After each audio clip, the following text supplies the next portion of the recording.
One of the biggest barriers to artists getting started is the unknown about what supplies to use. Especially when it comes to pigments, there are literally hundreds of options. And the same can be said for brushes. There's round brushes, mott brushes, quill brushes, natural, synthetic. There's a lot of information to take in, especially when you're first getting started. Well, today I'm gonna simplify things. I'm gonna head over to my easel and I'm gonna paint a painting with 3 brushes and 4 colors. You can tell I have a number of colors here. I'm gonna take this palette away.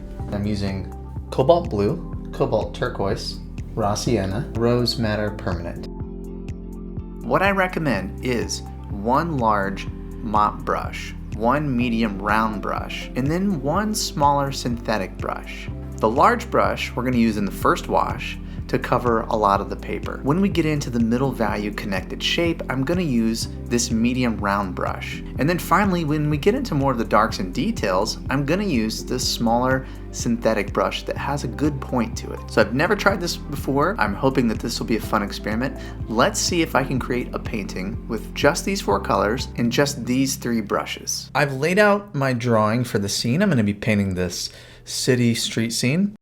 And what I like to do is wet down the front and back of my paper. I'm just evenly wetting both sides. What I want to think about in this first wash are the lightest values of the scene. So I'm going to start with the sky and work my way down. But first, I want to take a little bit of raw sienna, rose madder permanent, and I'm going to put a little bit of warmth in the sky, just a really light value. Now I'm going to go to some cobalt blue. I'm going to mix some of that in with what I already have on the palette. That way I'm not just using straight cobalt blue. We'll get a little stronger here. The sky isn't really the story here, so let's just brush in some of that blue. And I'm going to use a little bit more water as I get near the horizon line. As we move down near the horizon, that's when we can start to think about the value of the ground and the highlights in some of these cars. I'm going to get a little bit of raw sienna, rose madder, and some cobalt, all 3 of those. And I'm making a cool gray for the horizon that I'm going to warm up as I get closer. So just work this right into the wet edge. What we don't want to do is be too light on the ground level here. And as we move closer in the scene, we're going to add a little bit more warmth, more value. I'm going to switch over to my smaller brush here. This car over here, throw in some of that yellow around there. Rinse it, get a little bit of cobalt blue. You can mix it in with some of what's on your palette. There's some cool reflections on some of these cars. For those areas that are facing the sky, they're reflecting the coolness of the sky. There's a little bit of trees, some little hints of color. We can throw some of that in. And let's do the same thing for some of these trees on the other side. You know, we're going to paint over this again, but if we leave any gaps, we might want some of that tree color to shine through. I'm going to use a touch of cobalt turquoise, get some of this olive green color here, and we'll paint around that. I want to think about the cars, any other thing that might need a little bit of value. I'm grabbing some of the cooler colors again here on my palette, just dropping in some of that, getting some of the warmer colors as well. Let some of that reflect into there. At this stage, we're going to let this dry, and then we'll come back in and we'll start on the large middle value connected shape. For the next phase, I'm going to be using this medium round brush. So the trees in the background, the buildings in the distance, right into the cars, the stronger values of the cars. I want to paint all that in a very connected way. So I'm going to take some cobalt blue. I'm going to use a little bit of cobalt turquoise. And this is going to be my first bit of color for the background buildings. And I wanted a bluish green. I want straight lines for those buildings. It looks just a little weak. Gonna strengthen it up a little and paint this next bit. Alright, I'm gonna put some more raw sienna, get some of these warmer colors in here. There's some trees and things with a little more warmth as we near the bottom. I'm going to my smaller brush for a minute, using a little bit of most of my colors here, And there's some trees that kind of break up this shape. I want to use the side of my brush, kind of like that. So it can be helpful to have a scrap piece of paper to help you get that mark. Back to my round brush. I'm just trying to think abstractly and make all of this one connected shape. And there's some shadows that connect to that. I'm going to go ahead and paint some shadows. You can really keep that edge just pretty abstract. Going to add a little bit more cobalt blue to this mix. And that'll connect right into this building over here. And that's going to come right down to the tops of these cars, and that's where I'm going to stop. So I have some figures here, and those figures are going to be darker than what's going on in this wash. So I can just go through these figures and not really worry about painting around them. I think I want to soften this edge here while I can. There's trees and buildings merging in the background.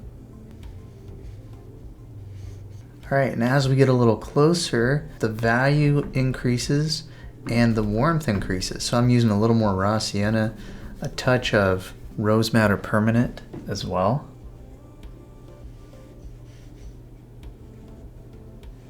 Put some of this into this distance as it's fading away. And I'm looking out for some little highlights on these cars, but if I go over some of those, I'm not too concerned. A little stronger, and I'm switching to a smaller brush now. So I want to increase my value, just like I did with that last building. I'm really thinking about value more than color here. If you are doing a minimal brush approach, I do suggest that your small brush have a good point, especially if you're painting subjects like this where you need to get a little bit of precision on parts of it. A little more raw sienna maybe into that. Adding a little bit of variation helps. I'm going to go back to my little bit bigger of a brush. I'm going to use some cobalt turquoise, a little bit of raw sienna here.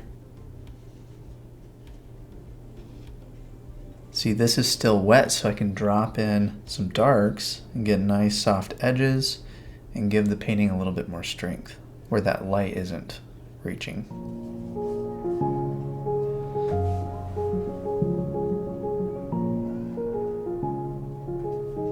Let's see, I want to cool that down a little bit on the shadow side. More cobalt blue and cobalt turquoise.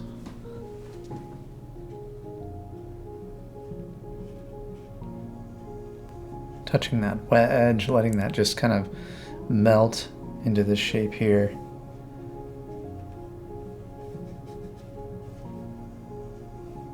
Okay, now I want to think about these connections into this. Some cobalt blue, a cool gray for the shadow side of this truck. Let it connect. Shadow side of this.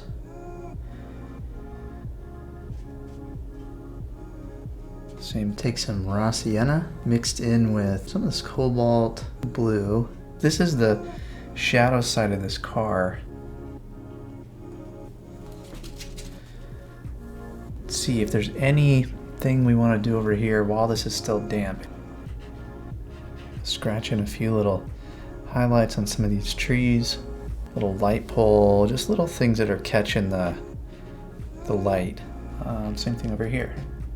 There might be a few darks that we want to drop in. And you can see from the reference photo, I took out the main car that was kind of angled here, and it just would have taken over the scene. So I wanted to take that away and just have a smaller car here. Paint the windshield and the front of the car. And some darks.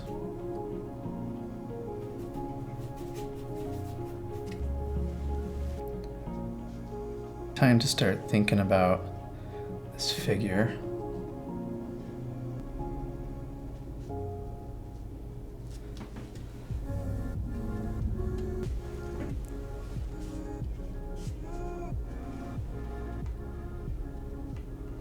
After taking a look at my painting, I decided that this main car could use a little more color. So I mixed up some raw sienna and some rose madder permanent. I also used an X-Acto knife to scratch in a few little highlights around the scene. Overall, I enjoyed this minimal approach to painting. It forced me to really simplify my approach and to think about value over color. And value is simply how light or dark something is. And it's a very important tool when we are creating depth in the scene. And the other part of this approach is to simply look at a color from your reference and think, does it need to be warmer or cooler? Cool colors tend to show distance and push things further away from us. Warm colors tend to bring things forward. If you'd like to try this simple approach, keep these two things in mind. That can help you when you are mixing colors with less pigments. If you are looking to take your painting to the next level and you aren't sure where to go, I have a free lesson just for you.